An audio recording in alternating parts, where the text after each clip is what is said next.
telling you in the earlier part that I was many years compere of the original Play Girls down in Sydney when it first opened. I stayed there for 5 years. And then I brought an all-male show up to the Gold Coast for 15 years. Then I took that high talk. Then I took that same show down to Tasmania for a couple of years. Anybody here from Tasmania? No Tasmania? Well, I can't remember exactly when we were down in Tasmania, but I do remember at the time they issued the Nixon memoirs, and to promote them they gave away a free pair of Nixon jeans. They were rather unusual. They had no zips, no buttons, just a Watergate. And over here we had the usual government sackings in high places, which reminds me on another occasion. Down in the little pub we were working in Launceston, this young bloke came to audition for the show as a female impersonator.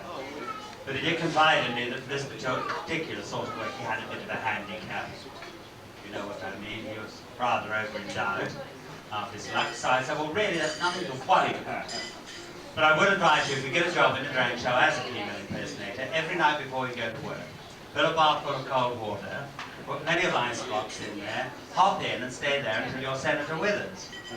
And then I decided, thank you very much. Then I decided to come back to Queensland. Why not?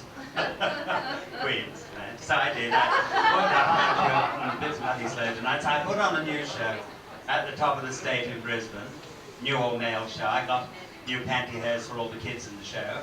I got the latest shade, the Jelky Peterson beige. They're long. You can't march in them.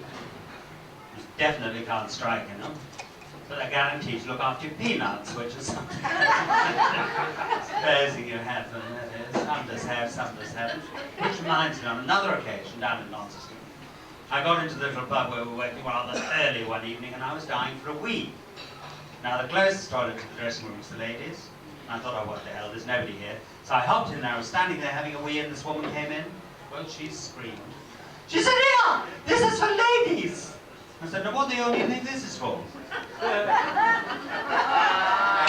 and it was very quiet down in Launceston, not much to do.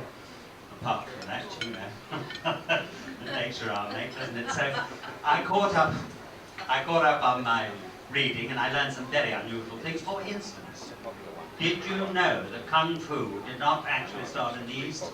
It really started right here in Australia with the Aborigines. It seems that one night they were holding a corroboree and everybody got a little bit pissed and started throwing things, mostly boomerangs, and this boomerang hit the chief right in the mouth and knocked his front teeth out. So they turned around to the rest of them and said, "What Kung Fu that?"